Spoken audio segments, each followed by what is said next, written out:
नांदेड शहरातल्या संपूर्ण बौद्ध अनुयायांच्या वतीने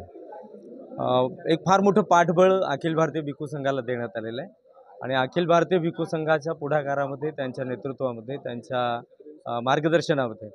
महाबोधी महाविहाराचा जो 1949चा कायदा बिहार विधिमंडळामध्ये पास करण्यात आलेला होता, तो कायदा खारिज करून महाबोधी महाविहार बौद्ध भिक्षूंच्या, बौद्ध अनुयायांच्या ताब्यात देण्यात यावं, एक प्रमुख मागणी घेऊन आम्ही 25 मार्च 2025 रोजी जिल्हाधिकारी कार्यालयावर जाणार आहोत। मोर्चा दुपारी 12 वाजता नव्या मोंढ्यातील कृषी उत्पन्न बाजार समितीच्या मैदानापासून सुरुवात होईल। मोर्चाचा मार्ग असेल तेथून बुद्धमूर्तीचं एक स्थळ आहे कुसुम सभागृहाच्या समोरचं, त्यानंतर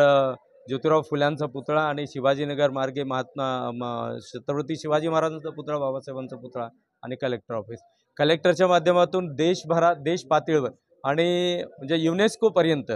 आमच्या नांदेडवासियांच्या, नांदेड जिल्हावासियांच्या वतीने ही मागणी पोचविण्याचा आम्ही आग्रह धरणार आहोत आणि तसे निवेदन त्यांना म्हणजे सत्यप्रत म्हणून देण्याचा आमचा आग्रह आहे की युनेस्कोला कॉपी जावी त्याची, की आमची मागणी ही आहे। आमच्या मोर्चाचा एक फोटो, एक पिक्चर कलेक्टरने त्यांच्यासोबत पाठवावा, म्हणजे त्यांना वाटेल की या लोकांच्यामध्ये काय तळमळ आहे किंवा यांची काय अपेक्षा आहे किंवा काय धडपड आहे आणि त्याचं कारण काय। तर उद्देश आपण सर्वांनी लक्षात घेतलाच पत्रकार परिषदेत। ही जी महापत्रकार परिषद अखिल भारतीय भिक्खू संघाच्या मार्गदर्शनामध्ये आयोजित करण्यात आलेली होती, त्यामध्ये हा सर्वानुमते निर्णय घेण्यात आलेला आहे की मोर्चा अत्यंत शिस्तीने आणि अतिशय शांतपणे आपणाला योग्य प्रमाणामध्ये, योग्य स्वरूपामध्ये किमान 2 लाखापेक्षा अधिक लोक मोर्चामध्ये सहभागी होणार आहेत। पोलीस प्रशासन त्याला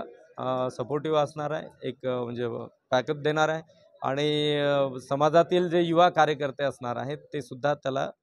सपोर्टिव्ह असणार आहेत आणि आपलं जीवाचं रान करून हा मोर्चा यशस्वी करणार आहेत।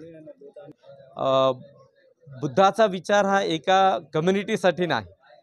देशवासियांनी आणि जगभरातील प्रत्येक माणसांनी या गोष्टीकडे लक्ष दिलं पाहिजे की बुद्धांनी कधी एका कम्युनिटीच्या लोकांना असं मार्गदर्शन केलं नाही। विशेषतः बुद्धांनी जो मार्गदर्शन, जो धम्म सांगितलेला आहे, त्याचा मूळ हेतू हाच आहे की जगाच्या पाठीवर असलेला प्रत्येक माणूस हा माणूस बनला पाहिजे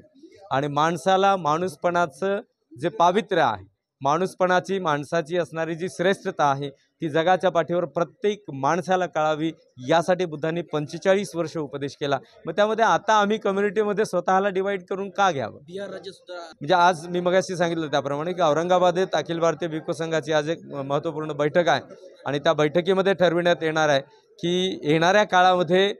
एक व्यापक भूमिका काय असेल भिक्खू संघाची आणि बौद्ध अनुयायांची, आणि मग या व्यापक भूमिकेतून हा मोठा मोर्चा किंवा मागण्यांचा एकच नाही तर असे अनेक मोर्चे बिहार विधिमंडळावर आपणाला कसे नेता येतील आणि बिहार विधिमंडळावर आपणाला कसं वजन टाकता येईल आणि त्यातून आपला प्रश्न सोप्या पद्धतीने सोडवता येईल।